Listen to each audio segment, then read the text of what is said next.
Good morning, 8th class. Yes, 8th class. Today we are going to explain active to passive voice in grammar portion. Grammar portion में अभी हम active passive start कर रहे हैं. Active passive portion already have been started in before 3 days. But at this time we want to practice of the sentence change into active to passive voice. अब देखिए आप जब हम सेंटेंस को active to passive voice में change करते हैं, if we change a sentence in active to passive voice, at that time we change the helping verb, subject and main verb and object and use of by in a passive sentence. So students, you listen me attentive. Today we want to explain only present tense. यानी कि there are 4 forms of present tense and 3 forms will be changed in active to passive voice. Present simple, present continuous and present perfect. 3 form जो हैं वो active से passive voice में change होती है. And last form present perfect continuous, no change in passive voice. So students, 3 जो हमारी form है इनके अंदर हम सेंटेंस को कैसे चेंज करेंगे. देखिए, मैं एक ही सेंटेंस को लेके चलती हूँ और एक सेंटेंस को तीनों ही फॉर्म के अंदर आपको चेंज करके बताती हूँ कि सेंटेंस कैसे चेंज करेंगे.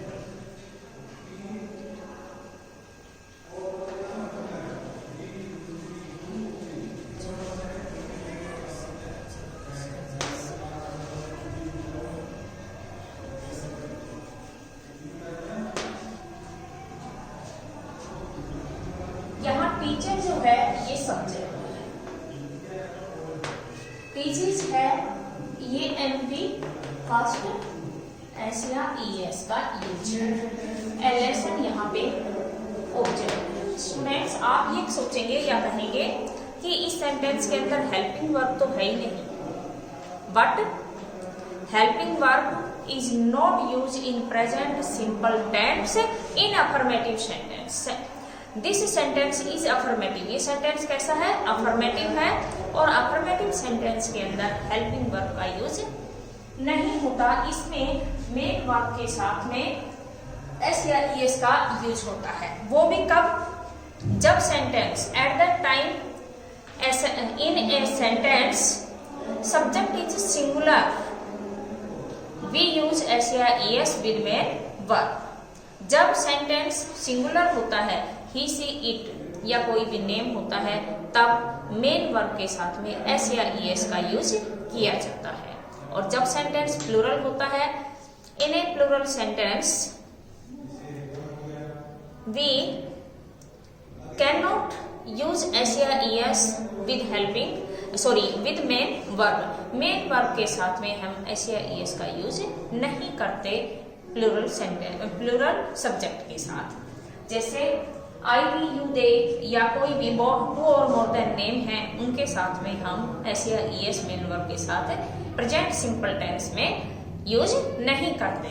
इसमें देखिए आप इसे कैसे चेंज करेंगे. मैंने आपको कुछ रूल्स लिखवाए थे इसके कि subject change into object, object change into subject, helping verb change according to the table of tense with rule of grammar. Grammar के रूल्स के साथ किस तरीके से टेबल चेंज होती है टेंस की, उसके अकॉर्डिंग हम चेंज कर देते हैं. And use of MV third, always use of MV third in passive sentence. Passive sentence में सदैव वर्ब की थर्ड फॉर्म का यूज किया जाता है. And after MV third and before object, यानी कि ऑब्जेक्ट से पहले और मेन वर्ब की थर्ड फॉर्म के बाद ऑलवेज यूज ऑफ वाई, सदैव वाई का प्रयोग किया जाता है. And at the last time we use subject, यानी कि सब्जेक्ट किसका? एक्टिव वॉइस का तो वो सब्जेक्ट है, बट पैसिव वॉइस का ऑब्जेक्ट होगा. एंड और अदर वर्ड्स वगैरह हैं या कोई भी एडिंग वर्ड है तो उसका भी हम अकॉर्डिंग टू सेंटेंस यूज करते हैं। वो पहले भी हो सकता है और बाद में भी हो सकता है। So here a lesson is subject in a passive voice. A lesson is subject in a passive voice, but a lesson is object in an active voice sentence। एक एक्टिव वॉइस सेंटेंस में a lesson जो है ये क्या है, एक object है, but एक पैसिव वॉइस के सेंटेंस में a lesson एक सब्जेक्ट का काम करता है। नेक्स्ट देखिए, अब हमें हेल्पिंग वर्ब की जरूरत पड़ेगी। तो हम देखेंगे, मैंने आपको जो टेंस की टेबल थी कि टेंस किस वे में चेंज होते हैं वो आपको नोटेड करवाई। So I hope you students you have learned already the table of tense, so you understand easily. Teach जो है ये क्या है, ये मेन वर्ब की फर्स्ट फॉर्म है और इसके साथ में हमने एस का यूज किया है। Teach is a MV first with use of S या ईएस। जब इसको चेंज करेंगे यानी कि इससे हमारी पहचान में आता है ये टेंस कौन सा है, ये present simple tense. Present simple tense change into present continuous. Present continuous change हो गया, यानी कि S ES do does change into is am are, इनके अंदर चेंज हो जाता है, यानी कि प्रेजेंट कंटिन्यूअस की हेल्पिंग वर्ब में। अब जो मेन वर्ब है ये एस या ईएस है, ये यहाँ लेसन जो है हमें फिर सब्जेक्ट को भी देखना है। ये ए लेसन एक्टिव वॉइस का ऑब्जेक्ट है जबकि पैसिव वॉइस का सब्जेक्ट है, लेकिन ये क्या है, कैसा सब्जेक्ट है, सिंगुलर है प्लूरल है, but subject is singular, so here we use the singular helping verb. इसलिए हम singular helping verb present continuous की इसका यूज करेंगे। एंड टीच की थर्ड फॉर्म क्या होती है, टॉट होती है। Teach taught taught, second and third form are same. यहाँ पे टॉट आ गया, TAUGHT। A lesson is taught. अब यहाँ हम बाई का यूज करेंगे, बाई टीचर। यहाँ किसका यूज किया हमने, बाई का यूज किया। अब देखिए आप, a lesson is subject, is helping verb, taught MV third, by का यूज पैसिव बनाने के लिए, और टीचर जो है ये क्या है, ऑब्जेक्ट है इस सेंटेंस का। मैंने आपको नोटेट करवाया था और बताया भी था कि after main verb and before object we use by. हम बाई का यूज करते हैं, without by we can not change in a passive voice a sentence. एक सेंटेंस को हम पैसिव वॉइस में चेंज नहीं कर सकते। So students, this sentence is related to present simple tense and present simple tense change into present continuous tense in a passive voice sentence. अब present continuous tense जो है वह किसमें चेंज होगा, अब आप देखिए, जैसे इसी सेंटेंस को हम प्रेजेंट कंटिन्यूअस में बनाते हैं, टीचर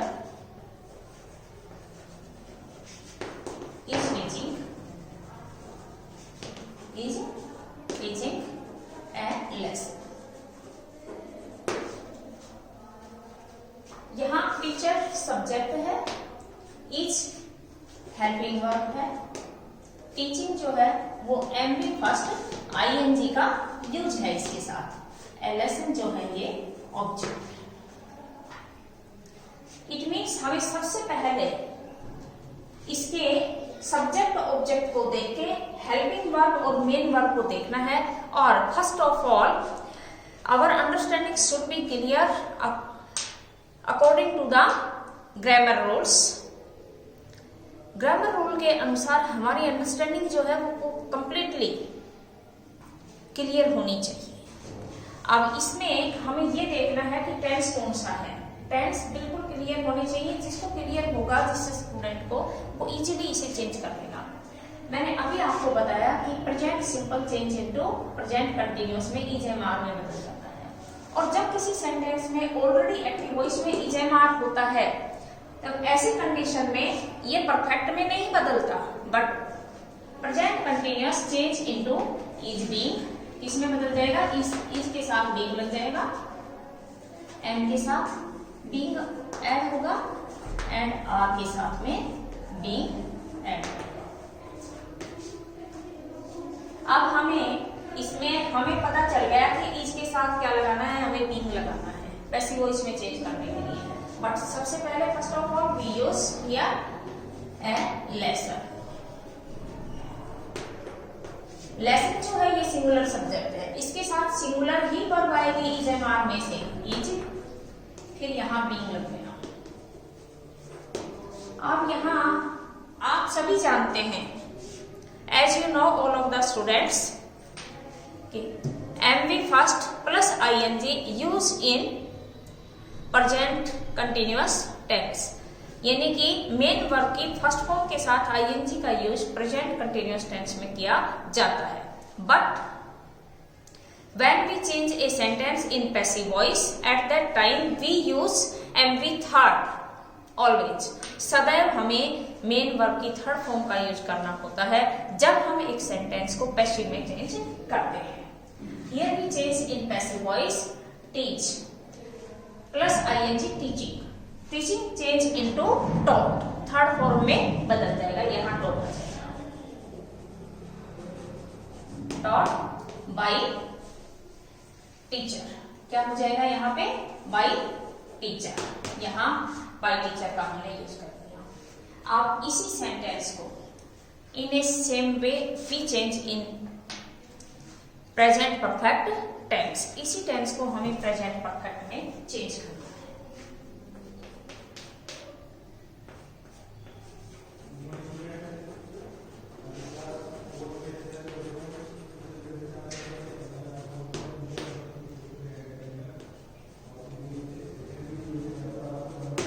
अब आप देखिए, teacher has taught a lesson, teacher is a subject, has helping verb in present perfect tense, ये MV थर्ड का यूज प्रेजेंट परफेक्ट टेंस में मेन वर्ब के रूप में। ए लेसन जो है ये ऑब्जेक्ट है, ओके। आप देखिए ए लेसन ऑब्जेक्ट का सब्जेक्ट चेंज हो गया, helping verb has have, it means has के साथ बीन लग जाएगा, हैव के साथ बीन लग जाएगा। ए लेसन सिंगुलर है इसलिए यहां सिंगुलर हेल्पिंग वर्ब बीन का यूज, मेन वर्ब की third form already perfect tense में होती है इसलिए ये चेंज नहीं होगी, as it is third form use होगी by teacher. In this way we change in three kinds of present tense। हमने प्रेजेंट टेंस के तीन फॉर्म के अंदर हमने इसे चेंज किया है, but fourth form means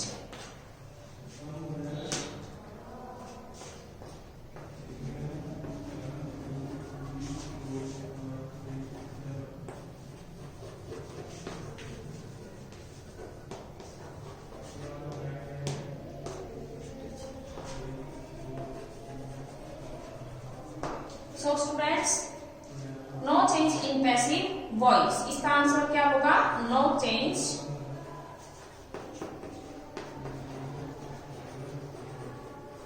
in passive voice। Why? क्यों? Already been,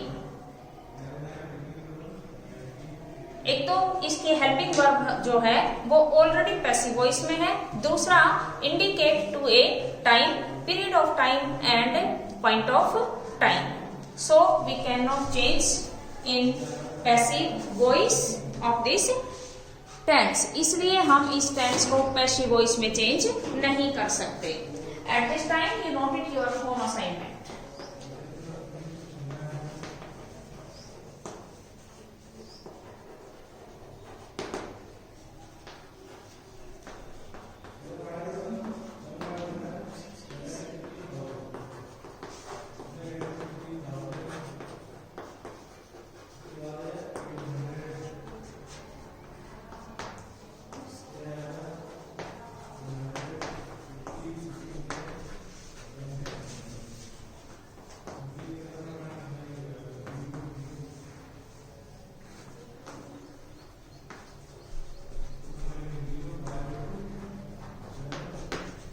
your home assignment.